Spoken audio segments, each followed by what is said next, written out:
have now ambushed him into playing it for you. You've got to hear it because it's a little window into what it was like hearing Chet's records, hearing unusual songs with these incredible arrangements, you know. And you got to remember in those days that, you know, he had so much to do. He was producing a lot of artists and looking for songs for other artists and all that, and trying to fit in recording his own albums as well. So he would come up with an arrangement like this overnight, record it the next day, and move on to the next song. You know, stuff like that. It's like 9 to 5. Yeah. It was 9 to 5 in the office, producing, recording. That's it.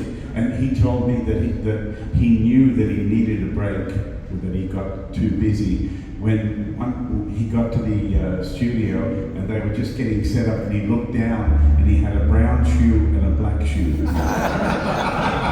And he knew he needed a break. Yeah, that's a clue. Let's feature the young fella. Come on, Johnny. Oh, sorry. All right. Yeah. I listened to the Seekers original. I figured some things that Chet did a little differently. That's all right. But You just do it your way. But we know the source. Oh yeah. All right, we go.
I probably learned them in around 1983, 84, Right. 82. Back when you had hair and teeth. That would, Yeah.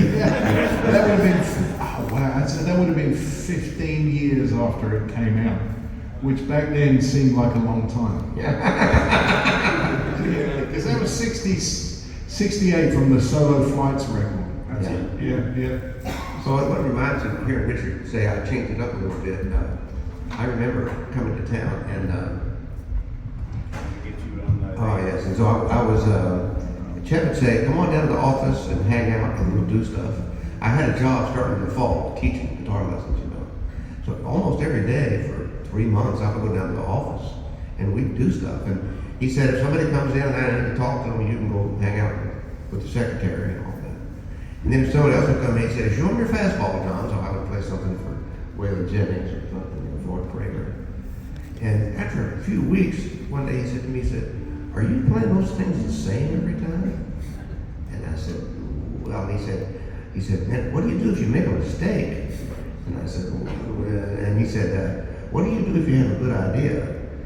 And I thought, you know, back to the drawing. And that was exactly the way I got lessons from Chet all the time. He would ask me a question that I probably knew the answer to, and it went back to the drawing board, you know. So I went back, and I remember changing turnarounds and endings of things I knew so that I could not play the same every time. Little by little, snuck up on having them not be so frozen in. Because from being a classical player for a while, I learned like A to Z. And then that's when I realized those records you hear, that was one take. There's probably 2 other takes in the can that are different.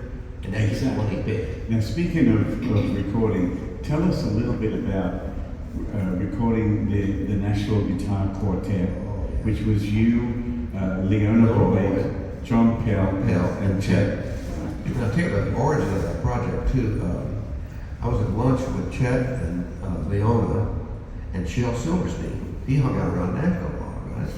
And yes, it's that guy who wrote the children's book and the cartoons, but he also was a songwriter, like Queen of the Silver Dollar, wrote all those Bobby Bear songs and all that, you know. And a boy named Sue. And a boy named Sue, yeah. And so anyhow, we're at lunch and Shel says, I got this idea of a record album. And he said, it's 4 guitar players and they're in tuxedos and cowboy boots, like a string quartet, but they're not going to play classical music, you know. And I watched Chet kind of hang in there. And so I thought, Chet's paying attention. There's something going on here. So I go home and I called John Pell and I said, Shel Silverstein had this idea, so Pell and I wrote some arrangements out for 4 guitars and recorded it and went down with a demo. I think we had done the Washington Post March, and he had done Someday My Prince Will Come. Right. And so we played those demos for Chet, and he just sat there a minute, and I thought, oh, what happens now? And he said, well, let me see what Leona's schedule is. That's how I knew. That's how Chet getting excited. Let me see what Leona's schedule is. And so we got together, and we were so different as players, you know. Pell was really a kind of a live music. They had a live TV show every day, and that we all that. I was the teacher, played classic guitar, and Chet was Chet, and Leona was a classical guitarist. So when we got together, we almost always worked as a team, and then added those 2 parts. And so Leona and I recorded a couple things together because she didn't know how to overdub. And she could sight read it too, yeah, right? It was new to her. Yeah. So we played them live. So like when you hear the Washington Post March, that's me and Leona playing it live, and Chet and John Pell coming back and adding parts. You know, and there's a couple of them where John Pell and I played the first part, like Carolina Shell. And then finally, we had taught Leona into trying, but her part on that was, she could do that overdub, you know. Mm-hmm. But finally, Chet got her overdub, that fancy part on Rodrigo, the concerto, you know. So it was really fun to watch each one of us grow and adapt in that setting. And looking back on it, I can say that here, but I think I've been in 2 projects that are top of my list for challenging me and giving me an opportunity to stretch out. And one of them was that quartet, and the other one was our Heart Songs record, where we go into it not knowing for sure where we're going to go, but having a couple of good songs. Right. And then you go for it, you know. We'll have to do another one of these just talking about that project, because the truth is, John and I arranging songs started off by us taking our guitars into Starbucks, drinking coffee, getting our guitars out, and sitting there working out Christmas music in the middle of summer. So now what I wanted to hear from Rich was, some of you may or may have not seen the photos of when Richard was 11 and 12 years old, and Chet came to England and came out to their house, and they played together, and then Chet got Richard to come and play in his show in London. And the look on his face when he was watching Richard play is absolutely priceless.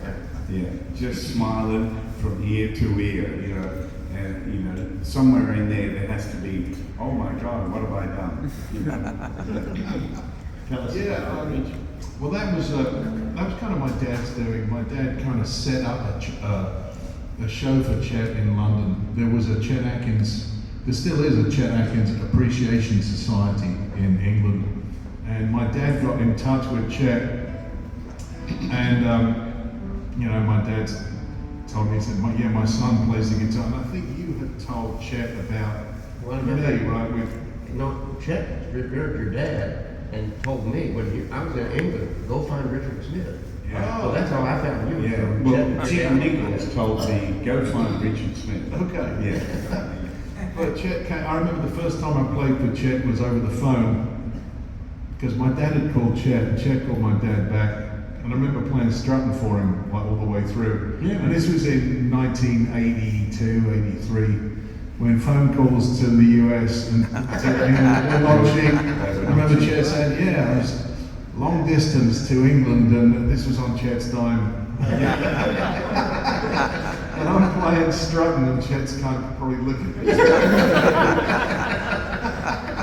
But Chet came over and he did have me up. What did you play? I played Whispering and Little Rock Getaway. Long time, yeah.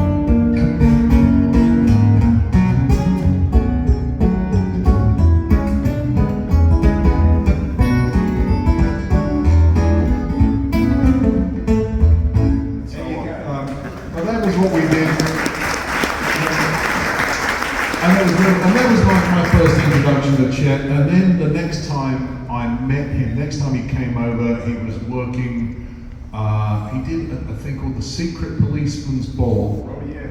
With Mark Knopfler. And yeah, they played Imagine. They did. And something else. Yeah. And he was over, I remember him coming over to do that. That was 1987, I think. Yeah, it was March 1987, Secret Policeman's Ball. He was there recording with Mark Knopfler. That particular performance, but he did a little concert. I can't remember where that was. It was up in London. It was at a hotel. And then he was over. I remember these were in the days. This is before digital. He was working on the album with Mark Knopfler, and I remember he came to London on the Concorde for one day, and then flew back. And he sent us a postcard from London with pictures of the beef eaters with the beef, you know, just in London for one day. I'm in and out, and he said hi with a postcard. He was in London and then gone, and he came over to Air Studios in London just to lay his parts down. I mean, that would never happen today. No, it just would never happen. But he came over on Concorde and then flew back the next day, and that was the album with Mark Knopfler that he was working on. How about that? Yeah. You just reminded me of something that happened to me. I was on tour in Germany, and I was part of the NAMM show for Fender in Frankfurt. Yeah. And Chet was playing for Gibson, and he was playing at a club.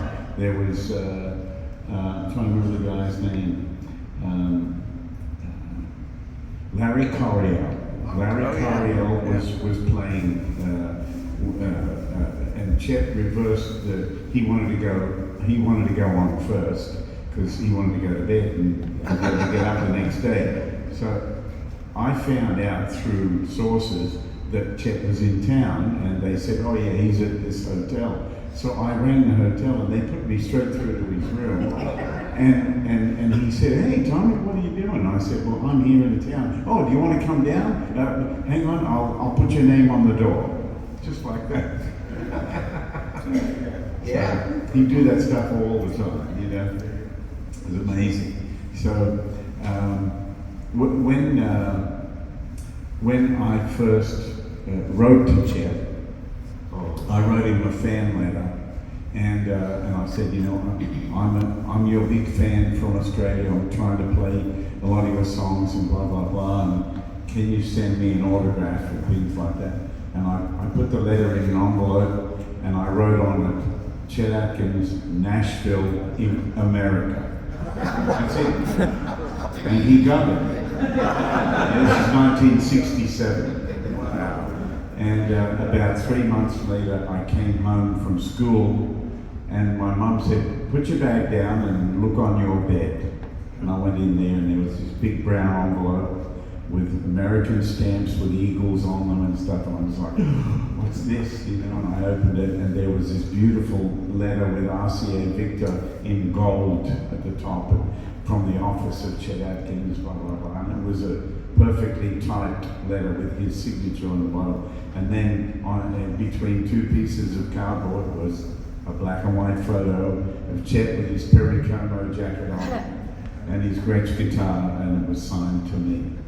And, I can't tell you what that did to me. Yeah. It was my hero, this world's greatest. He wrote back to me, you know. It was unbelievable. And we stayed in touch, and many years later, I got a handwritten note just in the mail, and it went to an old address, and the people knew where we were, and they handed it on, and it just said, "Hi Tommy, I've been listening to your tape," and I thought, I didn't send him a tape. Somebody else had recorded me and sent it to him, and he said, "When you come to Nashville, call me. Here's my number." And he gave me his office number.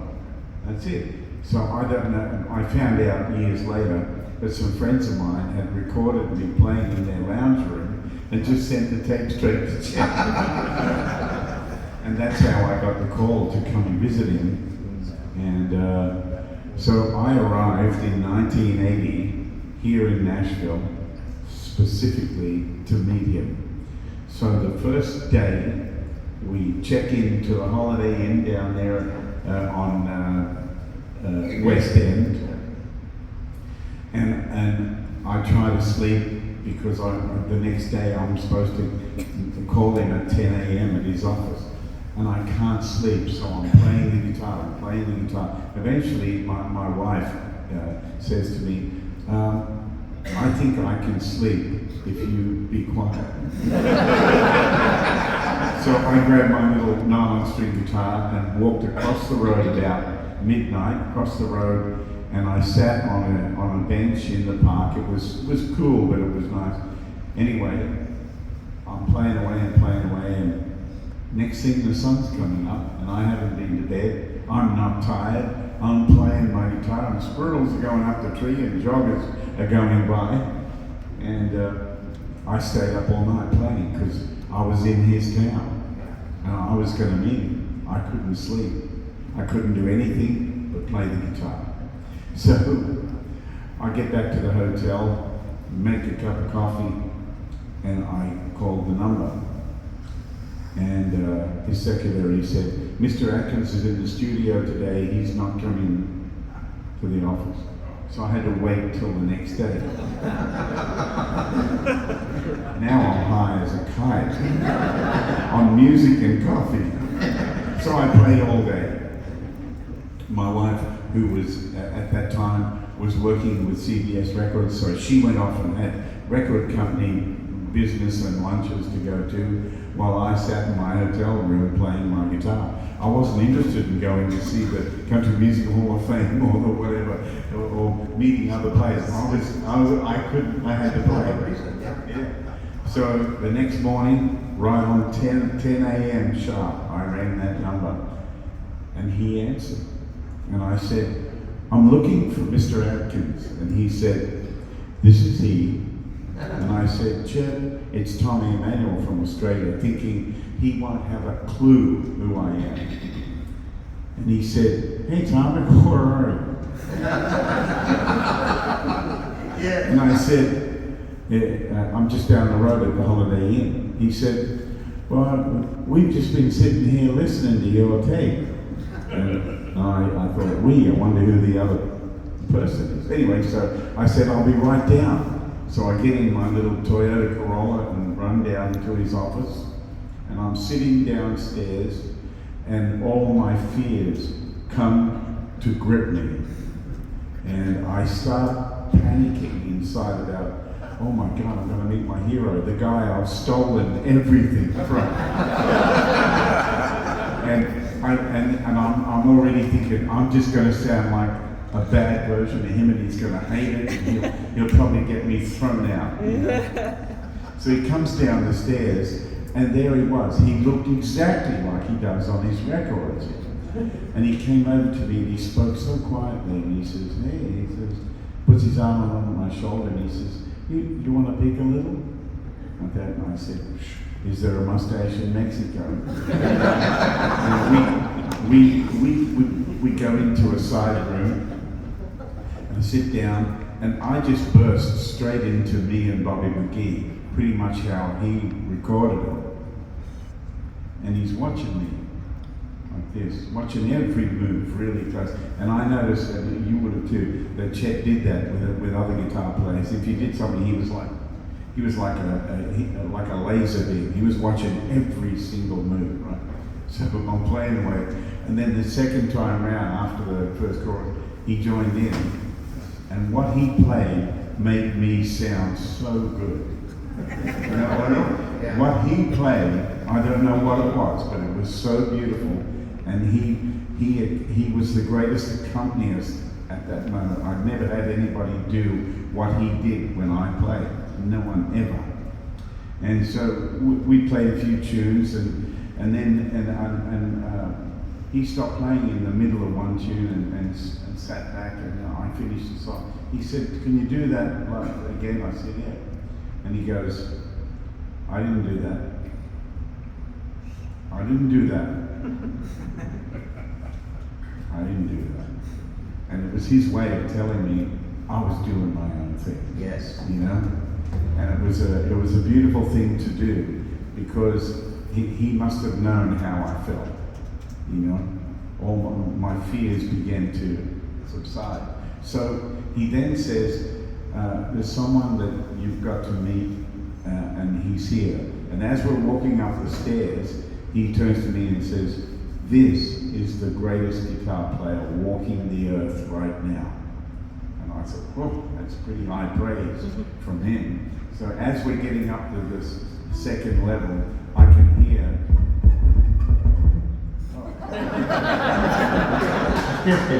I can hear a bass drum. No, I mean, is that your heart? Yes. Oh, thanks. I thought it was a drive-by bombing. So as we're getting up the stairs, I can hear the guitar playing, and I knew exactly who that was. It was the great Lenny Breau, and he was in the top office upstairs. So we walk in, and Chet introduces me to Lenny, and Lenny says, "Do you play this?" And he went straight into Cannonball Rag, sounding like Mel Travis. Beautiful. And away we went, and the three of us were sitting at this table, and Lenny was over there, and he was playing one of Chet's guitars, because Lenny didn't have a guitar in those days, or an amp or anything, and he was here in Nashville to do gigs. He just arrived, and he borrowed everything. Anyway, so the three of us start playing, and here's what I heard.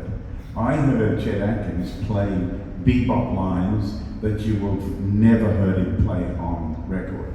I heard him play stuff like Charlie Parker.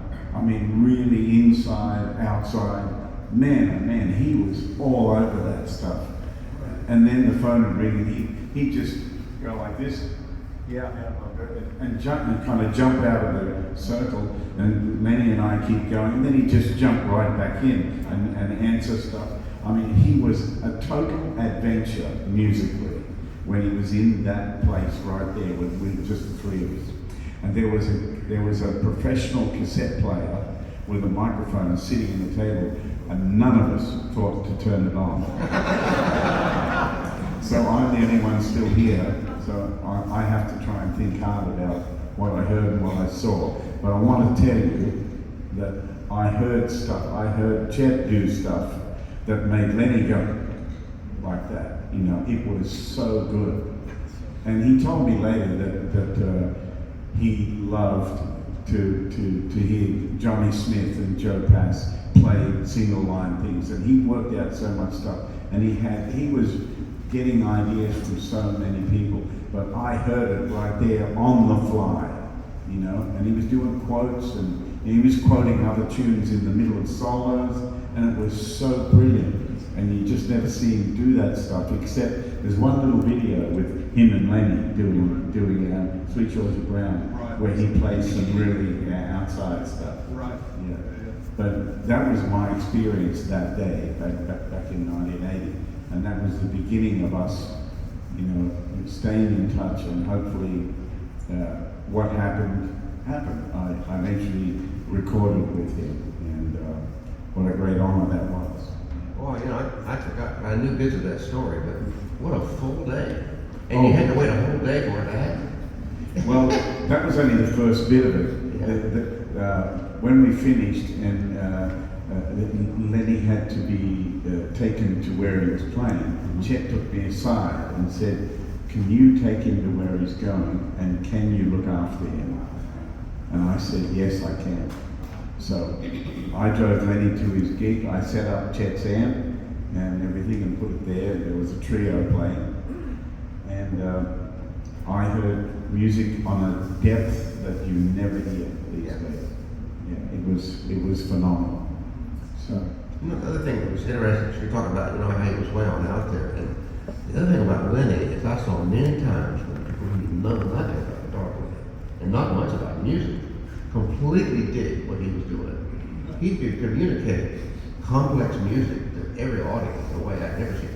I had him with me one time in Texas, and we played a little coffee break thing for some of the students and families and whatnot. And Lenny played My Funny Valentine, and it was just this captivating thing, you know. And he got through, and his room was real quiet, and nobody clapped. And so he stood up, and nobody clapped. And a little girl about 3 years old came over and just hugged his leg, and then everybody clapped. And I thought, what did she hear that says, I need to hug this guy? I mean, that's, to me, if we talk about it, it's amazing, and I gotta tell you, what we heard cannot be conveyed by telling stories. exactly. Yeah, some things that I heard Lenny play, and it's like you can't even find the words to describe how deep it was, because it's like on another level. It's a deep spiritual level that he goes to. You know? And it was the same when I first heard Jerry Reed. You know, Chet said to me, Reed now, he said, only once in a lifetime does something that great come down the river. That's how he described it. And as I found out, a lot of the songs that I love Chet playing were written by Jerry. Yeah. So, speaking of which, shall we play one? Yeah. Am I in the PA? Okay, I tell from here. Okay. Why don't you guys play one, and then we'll play Scott? You guys play one, and then we'll play Scott. Okay. All right. We played this last night, but we're going to play it again for you right now, because you need to hear this tune again. It needs to seep in. Let's do Twitchy. Yeah. This is a typical Jerry Reed composition that you can spend a lifetime trying to play it well. It's not an easy song to play, but listen how clever it is. It's absolutely brilliant.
Richard Smith, huh?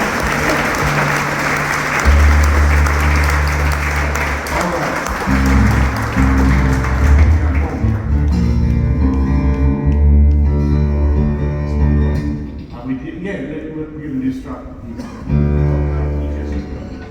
No, you can play too if you want.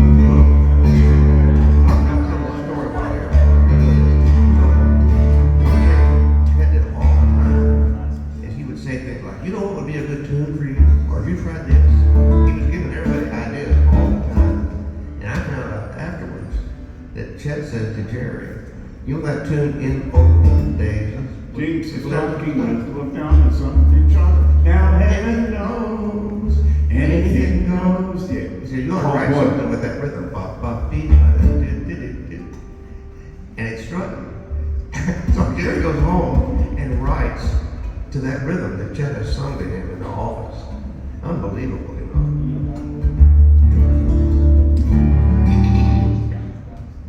All right, a little bit of strutting here. Shall I start there, Johnny? Start it out. Okay, all right, here we go.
It was just a couple of sections of it.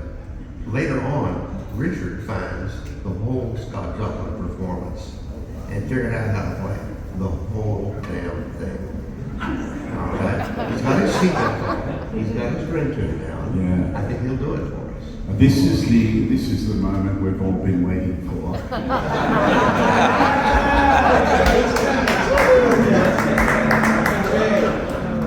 Put the pressure on. Because nobody can play this song the way this gentleman here does.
the Olympic champion, the gold medalist.